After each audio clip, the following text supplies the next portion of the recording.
Assalamualaikum warahmatullahi wabarakatuh. Hai anak-anak, bagaimana kabarnya hari ini? Semoga tetap terus semangat ya.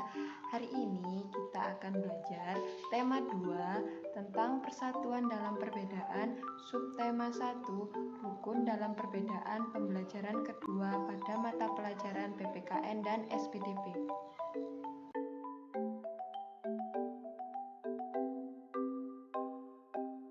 Pelangi indah karena warna yang berbeda-beda.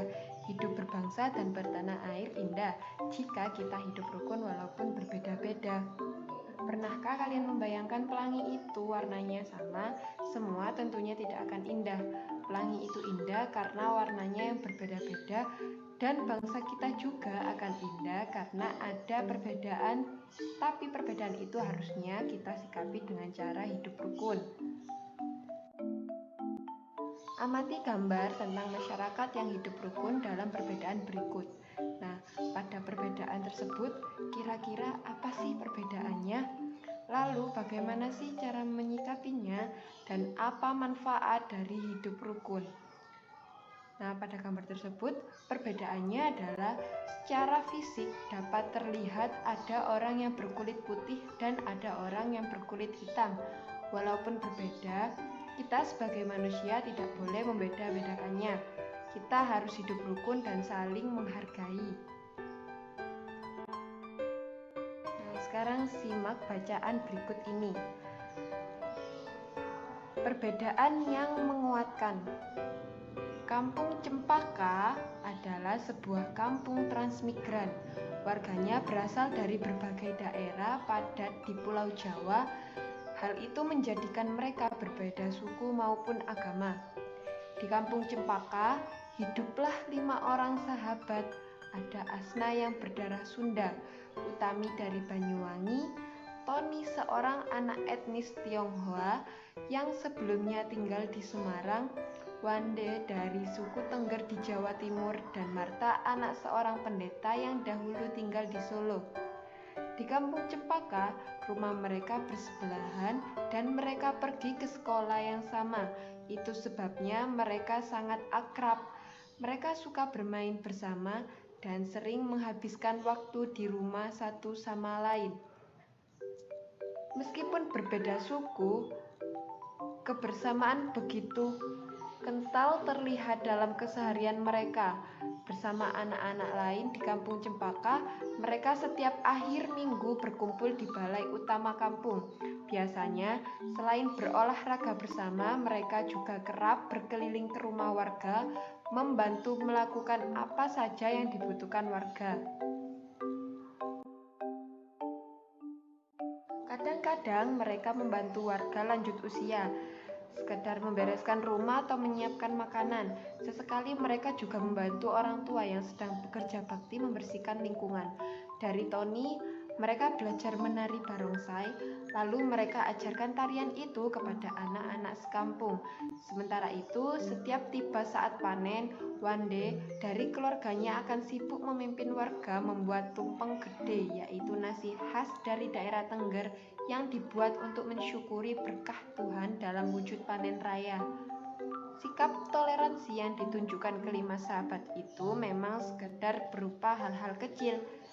Hal kecil dalam keseharian itulah yang mencerminkan kehidupan Bhinneka Tunggal Ika di kampung Cempaka yang kaya akan perbedaan. Mereka hidup damai berdampingan dan tulus saling menjaga.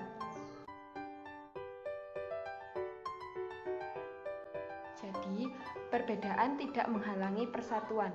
Dengan bersatu, kita dapat melakukan banyak hal. Dalam kehidupan bermasyarakat, kita harus selalu hidup rukun dan saling menghargai. Rukun adalah ciri dari persatuan.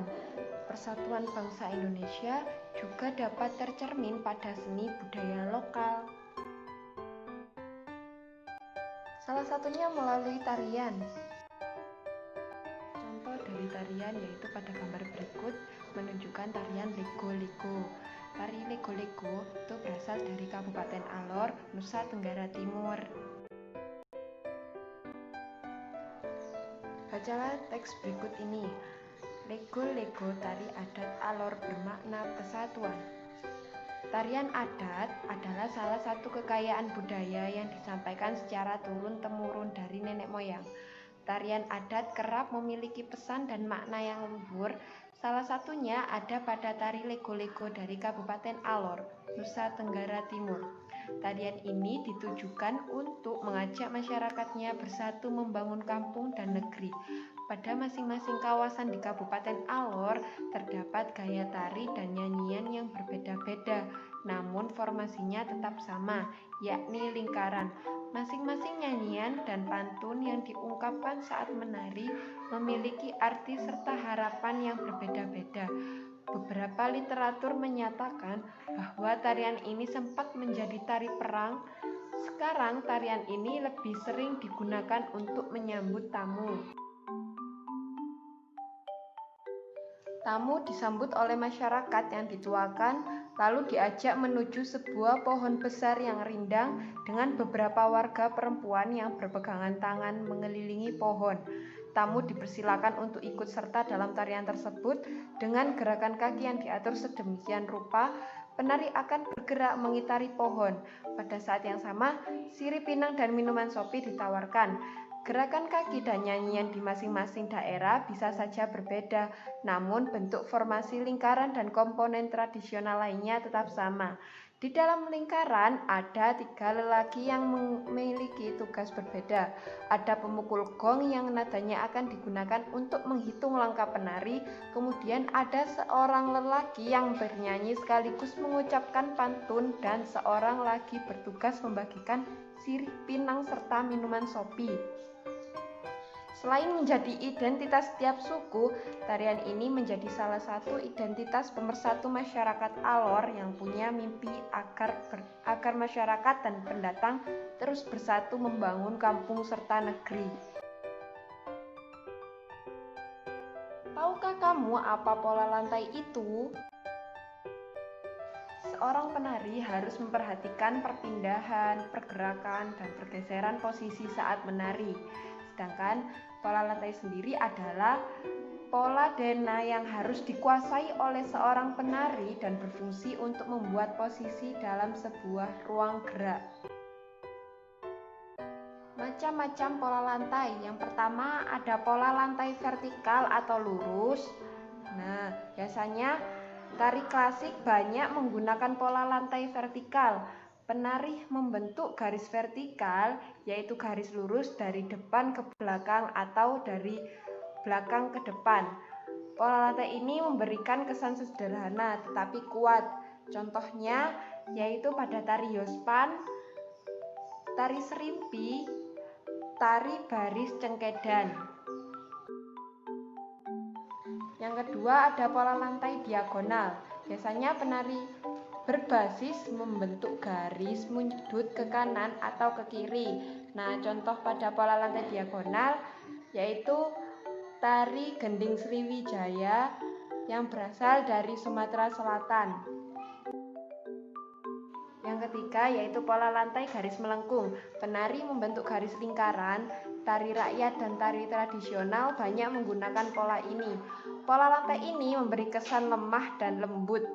Contohnya pada tari Mak Badong Toraja Sulawesi Selatan, ada tari Randai Sumatera Barat, dan yang ketiga tadi pada cerita tadi yang dibacakan ada tarian Lego-lego yang membentuk pola lantai garis melengkung.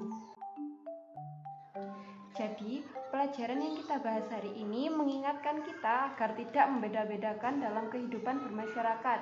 Kita harus selalu hidup rukun dan saling menghargai. Demikian pembahasan yang telah disampaikan, semoga bermanfaat.